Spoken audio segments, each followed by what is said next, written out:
Hello friends, welcome to Kachhapi talks. మనం ఈరోజు చెప్పుకోబోతున్న కథ పేరు ఉత్తమ నాయకుడు. ఈ కథను రాసిన వారు దొండపాటి కృష్ణ గారు. ఇక మనం కథని మొదలుపెట్టేద్దాం. సమ్మర్ హాలిడేస్ అయిపోయాక స్కూల్ రీఓపెన్ అయ్యి క్లాసెస్ స్టార్ట్ అవ్వగానే క్లాస్ లీడర్ని ఎన్నుకోవడం విద్యానికేతన్ స్కూల్లో ఆనవాయితీగా వస్తోంది. దాంతో అదే స్కూల్లో 9th క్లాస్ మాస్టారు వచ్చే వారం క్లాస్ లీడర్ని ఎన్నుకోవడానికి ఓటింగ్ ఉంటుంది. పోటీలో నించోవాలి అనుకునే వాళ్ళ పేర్లు ఇవ్వండి అని స్టూడెంట్స్ని అడిగారు. లాస్ట్ ఇయర్ క్లాస్ లీడర్గా ఉన్న హరితో పాటు కార్తీక్ అలాగే సాయి కూడా పోటీలో ఉంటామని వారి పేర్లు ఇచ్చారు. వాళ్ళ ముగ్గురు ఇదే క్లాస్లో ఉన్న విజయ్కి మంచి స్నేహితులు. విజయ్ మంచి కుర్రాడు, అందరితోనూ కలిసిపోయి ఉంటాడు. ఓటింగ్ రోజు స్కూల్కి వెళ్లకుండా ఇంటి దగ్గరే ఉండిపోయాడు విజయ్.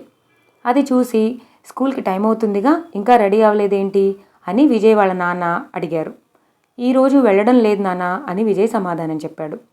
ఏమైంది, ఆరోగ్యం బాగాలేదా అని తండ్రి అడిగాడు. స్కూల్లో క్లాస్ లీడర్ ఓటింగ్ ఉంది నాన్న.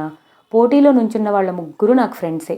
ఒకరికి ఓటు వేసి ఇంకొకరికి వేయకపోతే తర్వాత నాతో సరిగా మాట్లాడరు.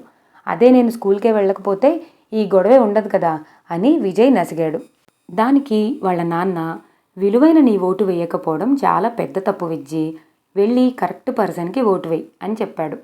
ఎవరికి ఓటు వేయాలో అర్థం కావట్లేదు నాన్న అన్నాడు విజయ్.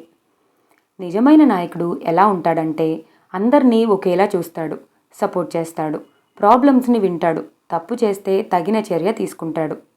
కానీ పొగడ్తలకు పొంగిపోయేవాడు, తనకు నచ్చిన వారిని మాత్రమే వెనకేసుకొచ్చేవాడు, మీ మాటలను పెడచెవిన పెట్టేవాడు, గిఫ్ట్స్కి లొంగిపోయేవాడు, గిఫ్ట్ ఇచ్చి వెంట తిప్పుకునేవాడు లీడర్గా ఉండటానికి అర్హత లేనివాడు. అలాంటి వాడిని దూరం పెట్టాలి, అర్థమైందా అని తండ్రి సలహా ఇచ్చాడు. ఆ మాటలు విన్నాక అంతకు ముందు రోజు క్లాస్లో ఆ ముగ్గురు స్టేజ్ ఎక్కి మాట్లాడిన మాటలు విజయ్కి గుర్తొచ్చాయి. ఫ్రెండ్స్, లాస్ట్ ఇయర్ ఒక్కొక్కరికి నేను ఏమేమి హెల్ప్ చేశానో ఈ పేపర్లో రాశాను. హెల్ప్ అంతా మీకు అందితే ఇక్కడ సంతకం పెట్టండి. నేను మీకు మళ్ళీ హెల్ప్ చేస్తాను అనిపిస్తేనే నాకు ఓటు వేయండి అని హరి చెప్పాడు. ఫ్రెండ్స్, హరి ఎలాంటివాడో మీ అందరికీ తెలుసు. అలాంటివాడు లీడర్గా ఉండకూడదు.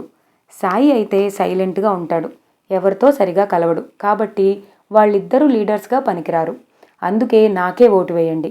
స్కూల్కి యూనిఫామ్ వేసుకురాకపోయినా సార్కి సర్ది చెప్తాను. సార్ లేనప్పుడు అల్లరి చేసినా కంప్లైంట్ చేయను అని కార్తీక్ చెప్పాడు. ఫ్రెండ్స్, ఒక మెరిట్ స్టూడెంట్గా ఈ క్లాస్లో మీకు హెల్ప్ చేద్దామనే పోటీలో నిలబడ్డాను, పెత్తనం చేద్దామని కాదు. నిజమే, నేను కొంచెం రిజర్వ్డ్గా ఉండేవాడిని. కానీ ఇక నుండి అందరితో కలిసిపోయి ఉండాలని ఆశపడుతున్నాను. 100% మనందరం ఎగ్జామ్స్ బాగా రాసి పాస్ అవుదాం. ఆల్ ద బెస్ట్ అంటూ సాయి ముగించాడు. వాళ్ళు అన్న మాటలు గుర్తొచ్చాయి విజయ్కి. ఎంతో పాజిటివ్గా మాట్లాడిన సాయికే తన ఓటు వేయాలని నిర్ణయించుకుని స్కూల్కి బయలుదేరాడు. ఇదండి ఈరోజు కథ. ఈ కథ మీ అందరికీ నచ్చితే ఈ వీడియోని లైక్ చేయండి, మీ ఫ్రెండ్స్ అందరితో షేర్ చేసుకోండి. అలాగే ఛానల్ని సబ్స్క్రైబ్ చేసుకోండి.